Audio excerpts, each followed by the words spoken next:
आज मैं आपको छत्तीसगढ़ के उस दक्षिणी हिस्से में लेकर जाने वाला हूं जिसे हम बस्तर के नाम से जानते हैं, जहां जंगल सिर्फ हरियाली नहीं है, जंगल एक परीक्षा भी है, जहां सड़क सिर्फ रास्ता नहीं है, एक संदेश भी है, जहां सरकारी दफ्तर सिर्फ इमारत नहीं है, भरोसा भी है।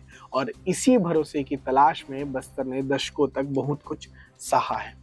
और यह भी समझना आवश्यक है कि बस्तर की सबसे बड़ी कहानी कभी केवल और केवल नक्सलवाद ही नहीं रही। बस्तर की एक और बड़ी कहानी रही और वो है खालीपन की। सरकार का खालीपन, व्यवस्था का खालीपन और विश्वास का खालीपन। और अब इसी खालीपन को भरने की उम्मीद का नाम है बस्तर। हमारी वीडियो सीरीज बस्तर में संभावना में हम हर हफ्ते उन तरीकों की बात करेंगे जिनसे बस्तर सिर्फ शांत नहीं होगा बल्कि मजबूत भी होगा। क्योंकि पोस्ट नक्सल बस्तर का लक्ष्य सिर्फ इतना नहीं है कि गोलियां रुक जाए, लक्ष्य यह भी है कि भरोसा लौट आए। और आज के इस तीसरे एपिसोड में हम बात करने वाले हैं एक ऐसे विचार की जो सुनने में बहुत साधारण लगता है, लेकिन अगर सही तरीके से लागू हो गया तो यह बस्तर की तस्वीर बदल देगा। विषय है स्थायी सेवा चौकी का, पोस्ट नक्सल बस्तर की नई प्रशासन व्यवस्था। तो चलिए शुरू करते हैं और समझते हैं क्या है ये स्थायी सेवा चौकी। मैं हूं शुभम उपाध्याय और आप देख रहे हैं द नैरेटिव। स्थायी सेवा चौकी। आप सोच रहे होंगे कि चौकी तो होती ही है, फिर इसमें नया क्या है? और यहीं पर है असली कहानी। क्योंकि बस्तर में चौकी का मतलब सिर्फ पुलिस नहीं है, बस्तर में चौकी का मतलब सिर्फ सुरक्षा भी नहीं है, बस्तर में चौकी का मतलब है राज्य की, सरकार की, शासन की, प्रशासन की उपस्थिति, सरकार की मौजूदगी और सबसे बड़ी बात जनता के भीतर यह विश्वास कि अब हम अकेले नहीं हैं। दरअसल दशकों तक बस्तर में जो सबसे बड़ा संकट रहा वो यही था कि गांव और शासन के बीच दूरी बहुत बड़ी थी। कई इलाकों में सरकार मानचित्र में तो थी पर जिंदगियों में नहीं। और तमाम अन्य कारणों के साथ साथ यह भी उन कारणों में से एक बड़ा कारण था कि इसी खाली जगह में नक्सल आतंक ने अपनी समानांतर शासन खड़ा कर लिया। अब ये समझना बहुत जरूरी है कि नक्सलवाद सिर्फ बंदूक से नहीं चलता, वो चलता है डर से, वो चलता है नियंत्रण से और सबसे खतरनाक वो चलता है इस बात से कि आम आदमी को लगता है यहाँ मेरी सुनने वाला कोई नहीं। यही वजह थी कि नक्सलवादी गांव में जन अदालत के नाम पर फैसले सुनाते थे, वो वसूली करते थे, विकास को रोकते थे और कई इलाकों में लोग मजबूरी में चुप हो जाते थे। लेकिन अब जब समय बदल रहा है, कई क्षेत्रों में सुरक्षा स्थिति मजबूत हो गई है और पोस्ट नक्सल बस्तर का दौर शुरू हो रहा है, तब सबसे बड़ा काम है शासन को स्थायी बनाना। और यही जगह स्थायी सेवा चौकी का विचार इतिहास बदल सकता है। अब समझिए सेवा चौकी का मतलब क्या है। सेवा चौकी सिर्फ पुलिस चौकी नहीं होगी, यह चौकी होगी सेवा का केंद्र, प्रशासन का छोटा कार्यालय, जन सुनवाई का स्थान और तुरंत सहायता का भरोसा की चौकी दिलाएगी। यानी एक ऐसी जगह जहां गांव का आदमी केवल डर कर नहीं, उम्मीद लेकर, संभावनाओं को लेकर जाएगा। अब जरा सोचिए, एक दूर दराज गांव में किसी का आधार कार्ड नहीं बन रहा, किसी की पेंशन रुक गई, किसी के राशन कार्ड में नाम नहीं जुड़ रहा, किसी का बच्चा स्कूल में एडमिशन नहीं ले पा रहा, किसी महिला को स्वास्थ्य सहायता चाहिए, किसी किसान को बीज चाहिए या किसी युवक को नौकरी की ट्रेनिंग चाहिए। ये सब समस्याएं चूंकि आज भी क्षेत्र में मौजूद है और इन समस्याओं का बड़ा कारण है दूरी। दूरी सिर्फ किलोमीटर की नहीं बल्कि जो सिस्टम की है वो है।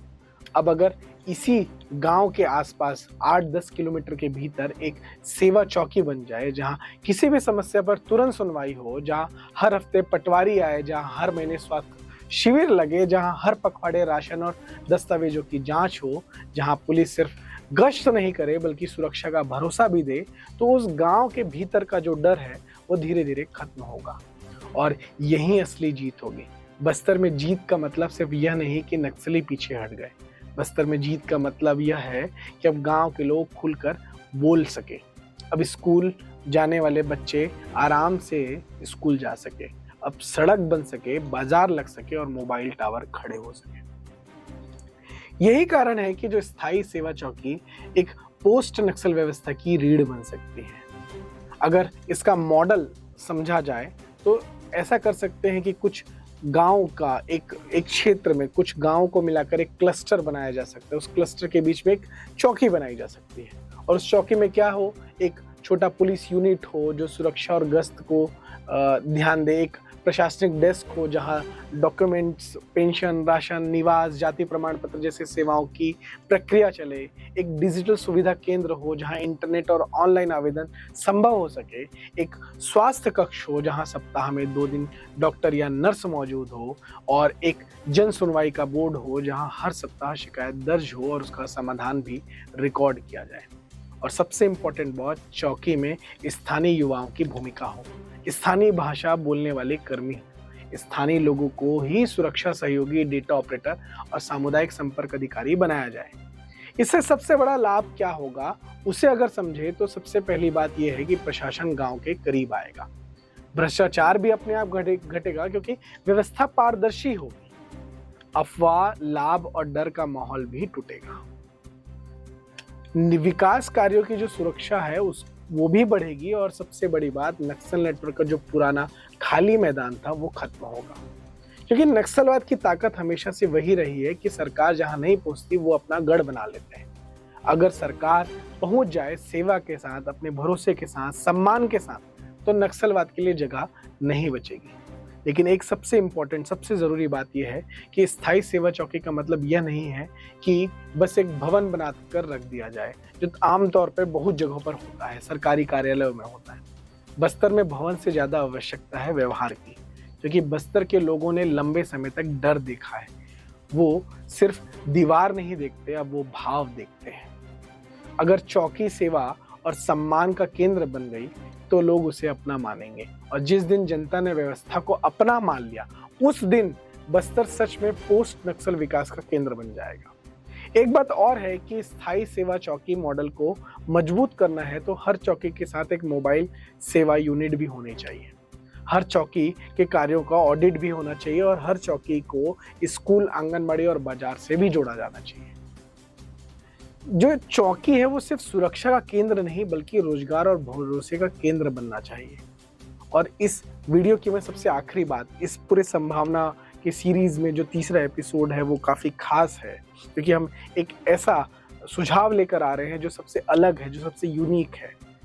उस वीडियो के सबसे महत्वपूर्ण बात यह है कि बस्तर ने दशकों तक सिर्फ नक्सलवाद नहीं झेला है, बस्तर ने इंतजार भी झेला है, विकास का इंतजार, विश्वास का इंतजार और व्यवस्थाओं का इंतजार। नक्सल आतंक ने दशकों तक बस्तर में शासन को स्थायी नहीं होने दिया, उसने डर से लोगों को बांधे रखा, उसने विकास को रोके रखा और सरकार और जनता के बीच दीवार खड़ी की। लेकिन अब समय है उस दीवार को गिराने का। अब समय है कि शासन केवल नक्शे में नहीं बल्कि जनता के जीवन में उतरे और यही स्थायी सेवा चौकी का मूल संदेश है। ये पोस्ट नक्सल बस्तर का भविष्य बंदूक से नहीं बदलेगा, वो बदलेगा भरोसे से, और भरोसा तभी आएगा जब सरकार गांव के दरवाजे तक नहीं बल्कि लोगों के जीवन तक पहुंचेगी। वैसे आप इस पूरे विषय पर क्या सोचते हैं? क्या स्थायी सेवा चौकी बस्तर के लिए गेम चेंजर बन सकती है? आपके हिसाब से इसमें क्या क्या सुविधाएं होनी चाहिए, हमें जरूर बताएं। अगर आपको यह वीडियो कैसा लगा हो, वीडियो पसंद आया हो तो इसे लाइक करें, शेयर करें, कमेंट्स में अपनी राय रखें और बस्तर की संभावनाओं पर ऐसी ही विशेष वीडियो श्रृंखला को देखने के लिए द नैरेटिव को सब्सक्राइब करें।